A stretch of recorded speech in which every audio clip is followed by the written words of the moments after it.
महाराणा प्रताप संस्थान की online classes में आप सबका एक बार पुनः स्वागत है। पिछली क्लास में हमने मृदा उत्पादकता और मृदा उर्वरता में जो अंतर देखा था, और आज की क्लास में हम मृदा क्षरण के बारे में पढ़ेंगे।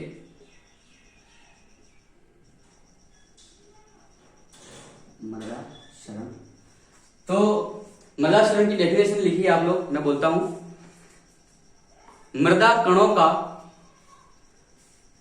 किसी भौतिक कारणों से एक स्थान से दूसरे स्थान पर स्थानांतरित होना मृदा क्षरण कहलाता है। एक बार रिपीट कर रहा हूं मैं। मृदा कणों का किसी भौतिक कारणों से एक स्थान से दूसरे स्थान पर स्थानांतरित होना मृदा क्षरण कहलाता है। ठीक है, अब डेफिनेशन लिख दी। इसका मतलब देखो कि मृदा कणों का, जो मृदा के कण होते हैं, वो मृदा के कण एक स्थान से दूसरे स्थान पर किसी कारण से चले जाते हैं, तो उस स्थान की पोषक तत्व जो होंगे वो भी उसके साथ में चले जाएंगे। खनिज लवण, पोषक तत्व, जल, वायु, वो सब उसके साथ में चले जाएंगे। तो उस स्थान पर पोषक तत्वों की कमी होगी, वहां पर जो अपन बीज बोएंगे वो अच्छे से उगेगा नहीं, या अच्छे से अपने को प्रोडक्शन नहीं मिलेगा, तो उसको मृदा क्षरण कहते हैं। ठीक है, तो ये दो कारण से होता है वैसे मुख्यतः। तो ये मृदा क्षरण को अच्छे से समझने के लिए आप देखिए कि मृदा क्षरण हमेशा दो प्रकार से होता है। एक तो होता है प्राकृतिक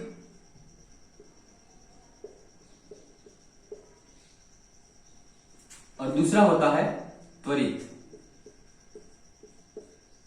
तो त्वरित का मतलब क्या होता है हिंदी में? त्वरित का मतलब कि किसी को उकसाया गया हो और वो उकसा के जो कार्य होता है उसको त्वरित बोलते हैं। ठीक है, कुल मिला के बात इतनी है। तो अब ये प्राकृतिक में तो क्या होगा कि प्राकृतिक में तो जो नेचुरल जो होता है वही होता है, उसके स्वयं के कारण वो एक स्थान से दूसरे स्थान पर जा सकती है। ठीक है, वो तो प्राकृतिक हो गया। अब अपन त्वरित के बारे में पढ़ेंगे। इसको लिख देना 1 नंबर 2 नंबर, 1 2। ठीक है, अब ये जो त्वरित जो है यहां पे लिखना त्वरित क्षरण। त्वरित क्षरण के अंदर लिखना पहला है जल द्वारा, दूसरा है वायु द्वारा। मतलब कि जल द्वारा मृदा को उकसाया जाता है कि भाई तू यहां से उधर चला जा मेरे साथ में, यूं। तो इसका मतलब जल द्वारा, ये और ये वायु द्वारा। समझ में आ गया? अब जल द्वारा जो है उसमें 4 है।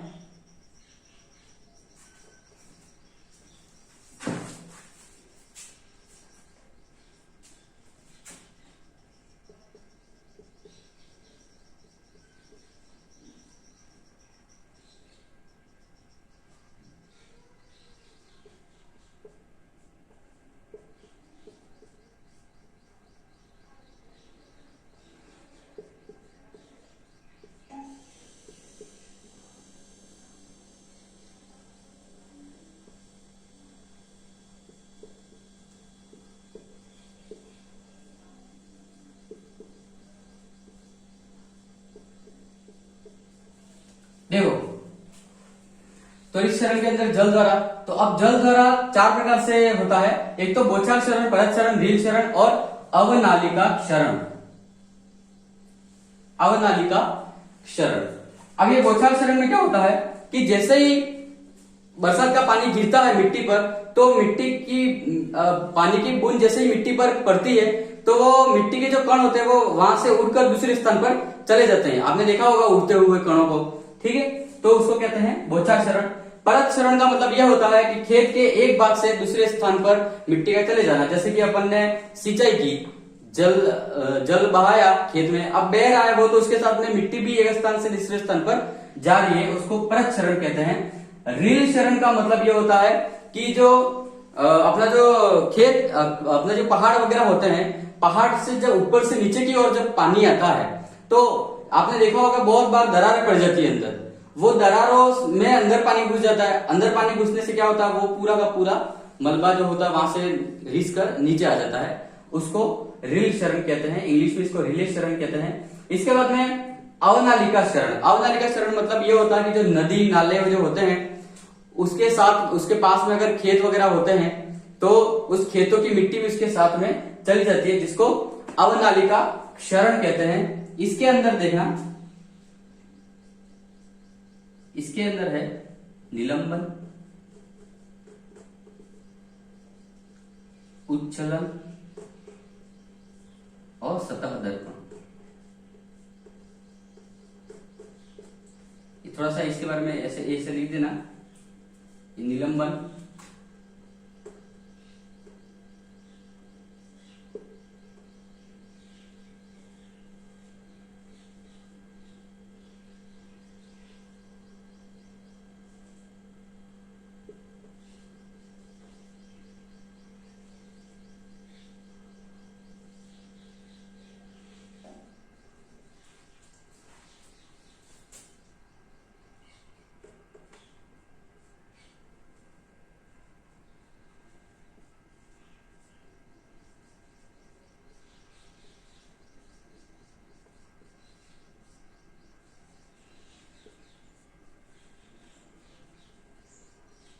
देखो इसको देखना ध्यान से, थोड़ा सा समझने जैसी चीजें इसमें। निलंबन, उच्छलन और सतह दर्पण, इसके वायु द्वारा जो मृदा क्षरण होता है उसके 3 पार्ट है, निलंबन, उच्छलन और सतह दर्पण। स्वाभाविक सी बात है, वायु द्वारा होगा तो वायु चलेगी तभी होगा। वायु के चलने का तो एक ही प्रकार है, या तो पूर्व से पश्चिम की हो जाती है, उत्तर से दक्षिण की हो जाती है, वही है। ठीक है, तो निलंबन इसका पहला है। तो निलंबन में क्या होता है कि 0.02 mm के जो मृदा के कण होते हैं, मतलब 0.02 mm, मतलब सूक्ष्म से भी सूक्ष्म जो कण होते हैं वो निलंबन में आते हैं। अगर वो वायु के साथ में उड़ते हैं तो उसको निलंबन कहा जाता है। इसके बाद में उच्छलन क्या होता है कि 0.2 mm, 0.2 mm मृदा कणाकार होते हैं, वो अगर एक स्थान से दूसरे स्थान पर जाते हैं तो उसको उच्छलन कहते हैं। लेकिन सतह दर्पण किसको कहते हैं, जिसके 2 mm मतलब सबसे बड़े जो कण होते हैं, रेत वाले जो कण होते हैं जो रेगिस्तान में पाए जाते हैं, वो 2 mm के होते हैं, तो सतह दर्पण उसको कहते हैं। उसके वायु के साथ में अगर वो उठते हैं तो। अब इसको निलंबन, उच्छलन और सतह दर्पण क्यों कहा गया, इसको देख लो। निलंबन का अर्थ होता है कि निलंबन का मतलब कि आंखों से जो देखा न जा सके, मतलब कि अगर 0.02 mm के अगर कण उड़ते भी हो, लेकिन क्या होता है कि अपने को आंखों से दिखाई नहीं देते हैं, जब तक कि वो घेरा बन के नहीं आते हैं तब तक उसको 0.02 mm मृदा कणाकार जो उड़ते हैं उसको निलंबन होता है। उच्छलन मतलब कि हमको कभी कभी पता है, खेत में जब गर्मियों का समय होता है तो दिखाई देता है कि मिट्टी, खेत की मिट्टी एक स्थान से दूसरे स्थान पर जा रही है, स्पष्ट नजर आता है हमको, उसको उच्छलन कहते हैं। मतलब कि कण क्या होते हैं, उछलते हैं, इसलिए उसको उच्छलन कहा गया है। सतह दर्पण, सतह दर्पण का मतलब ये होता है कि जो रेगिस्तानी इलाका है वहां पर मिट्टी, आपको पता होगा, तो कहते हैं कि रात को अगर सोए तो पता नहीं चलता कि दिन को वहां पर ये पहाड़ इस तरफ था तो उस तरफ आ गया। जो टीले होते हैं, रेत के टीले, वो टीले एक स्थान से दूसरे स्थान पर चले जाते हैं, जिसको सतह दर्पण कहा जाता है। आई थिंक कि आपको आज की क्लास में बहुत अच्छा लगा होगा इस मृदा क्षरण के बारे में पढ़कर, और हमें भी बहुत खुशी होती है आपको कुछ समझाकर, कुछ दिखाकर। तो ये मृदा क्षरण की बात हो गई है अपनी। मृदा इसके साथ में खत्म होता है। आगे हम बीज के बारे में पढ़ेंगे कि बीज क्या होता है, बीज की भौतिक अवस्था क्या होती है, बीज कैसा होना चाहिए, फाउंडर बीज कौन सा होता है, आधार बीज कौन सा होता है, ये सब बीजों के बारे में हम कल पढ़ेंगे। आज की क्लास यहाँ तक काफी है। आज आगे हम कल कंटिन्यू रखेंगे। ठीक है, धन्यवाद।